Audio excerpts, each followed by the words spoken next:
Bonjour à tous, j'espère que vous allez bien. On se retrouve aujourd'hui avec une délicieuse tarte aux poires. Et oui, la poire est le fruit d'hiver par excellence.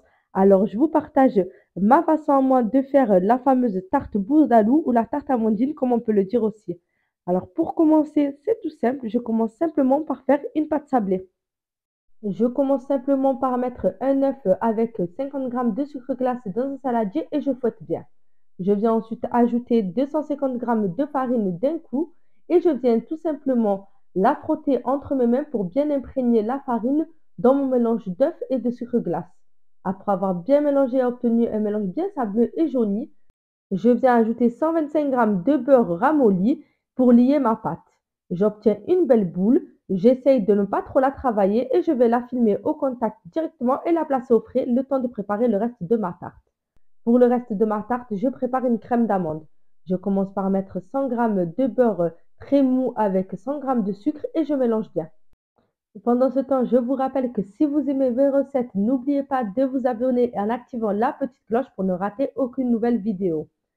Après avoir obtenu un mélange bien homogène, je viens ajouter 2 œufs que j'ai préalablement battus.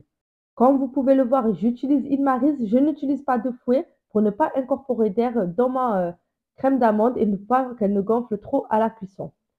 Enfin, je viens ajouter 100 grammes de poudre d'amande et je viens mettre aussi 25 grammes de farine que je n'ai pas besoin de tamiser et je mélange bien jusqu'à avoir un mélange bien homogène.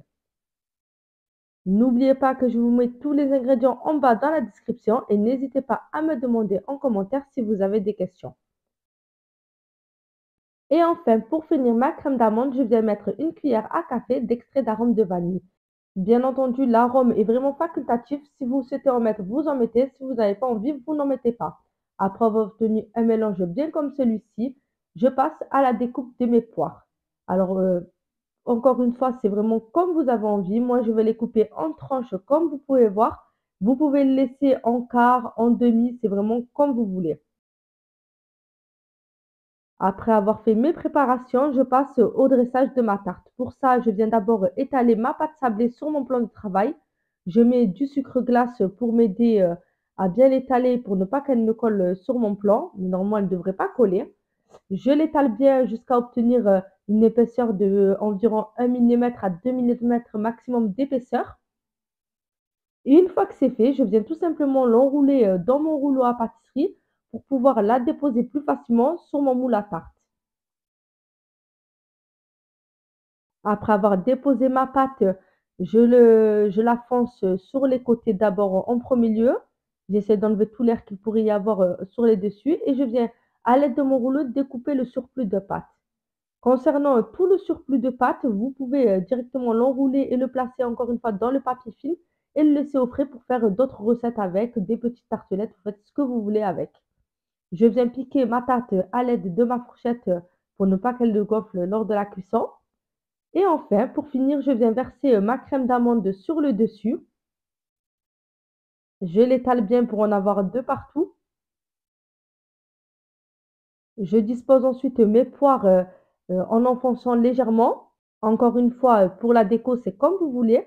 Je mets du sucre roux sur mes poires pour qu'elles caramélisent bien lors de la cuisson. Et enfin, pour finir, j'enfourne à 180 degrés pendant 30 minutes sur chaleur tournante haut et bas et 10 minutes supplémentaires sur chaleur tournante seulement en bas. Une fois que ma tarte est prête, je viens la badigeonner avec un mélange de nappage au caramel que j'ai mélangé avec un tout petit peu d'eau. Je nappe bien ma tarte et voilà, vous pouvez enfin déguster cette délicieuse tarte aux poires dite bourdalou. Franchement, elle est excellente. C'est vraiment une tarte idéale en hiver. Je préfère la déguster quand elle est bien froide pour ma part. Vous pouvez la conserver très bien jusqu'au lendemain.